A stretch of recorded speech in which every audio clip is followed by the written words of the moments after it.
Hey, welcome. I'm Anticio Duke and I want to thank you for stopping by.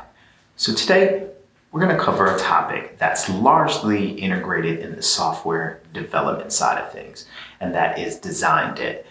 Usually this comes from the technical side of building software applications. But as a designer and front-end developer, there are some overlap and some inconsistencies and things that occur, not only from the technical side, but also from the design side. So we're going to cover a couple topics on that and hopefully inform you a little bit more about design debt and what to do when you experience it. If you're ready, let's jump in.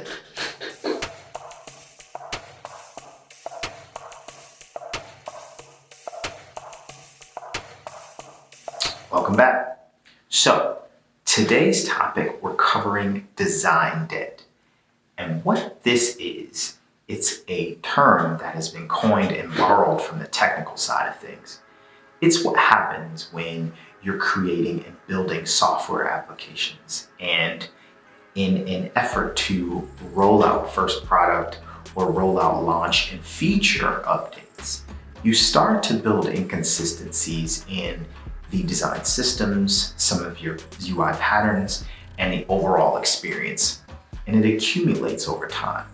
Let's say you are building a product and you are finishing up a few features that haven't gone through the proper usability testing or user testing for that matter to ensure they're functional for the users and the demographics that is being targeted. Once you launch that product, it's live, it's out in the wild, open to interpretation for the users who engage with it. Now, considering you haven't tested this, there may be some inconsistencies as to how a user engages with it. Instead of clicking a certain selection, they may have to do some drop-down interactions, things of that nature. That's one example. Another example is, let's say, a web form for information collection has been created and it is completely inconsistent with the rest of the forms that exist on your app. For it to be updated and be consistent, there's a lot of code. It has to be rewritten in the code enough for it to function and be consistent with other forms that exist in the product. That right there can build up over time and create these inconsistencies. So those are a couple examples that show you how, when launching either in an agile format or a waterfall where you're consistently releasing different features, you can see over time that negating the possibility of addressing these concerns and readdressing them, going back and looking at the possibility to correct those things can impact the product over time. So that's largely what design debt is. It's coined after having technical debt, code debt, when you start to release products more frequently and without testing them properly. Considering this to be a well-known fact, both on the technical side as well as the design side, there's some things that you can do to, address them. Once you start to understand that these feature releases have become delivered more consistently, you want to take note. You want to do an audit of some of the features as well as the launches that you've completed with your product.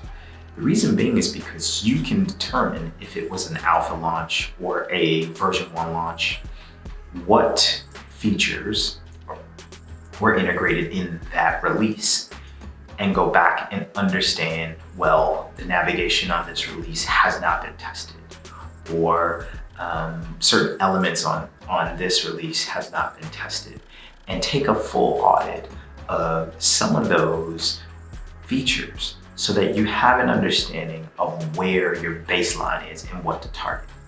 So that's one, take a full audit of some of those inconsistencies.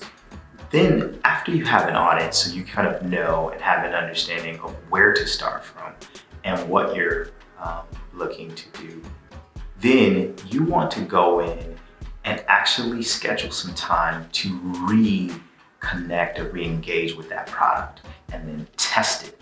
So looking at that navigation and addressing that navigation experience now allows you to think of an approach that solves that problem, be consistent with the totality of the product.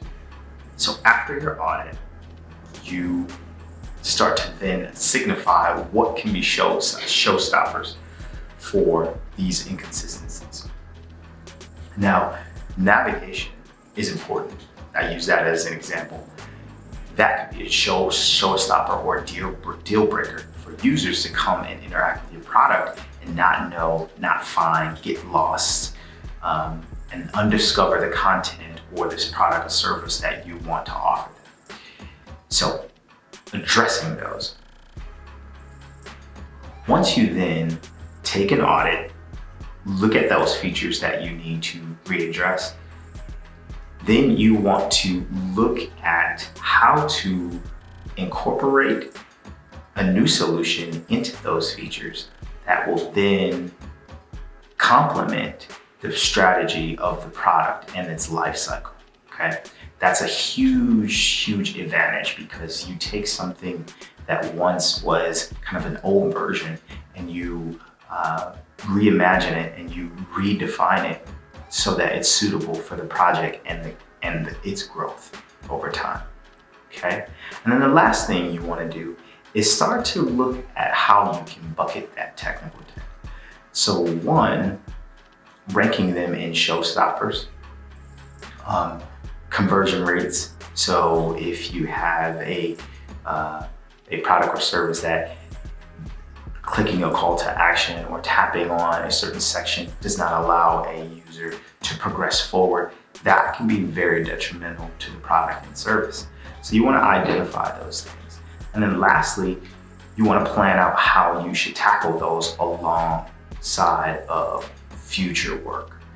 My assumption is that you should be working on products and projects that move the product forward as well, but also taking time and building your team around readdressing some of those concerns and that debt that you've accumulated over time.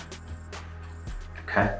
So that's all I really have. It's a huge thing in the software space when features have become released repeatedly and updates happen and some things have occurred to where you need to release this product in an urgent fashion, but the proper testing, the proper research, and proper things haven't gone on to full scale in order for you to incorporate that into your product. So hopefully that helps. I'd love to know what part that you struggle with in terms of design debt. Is it the identification?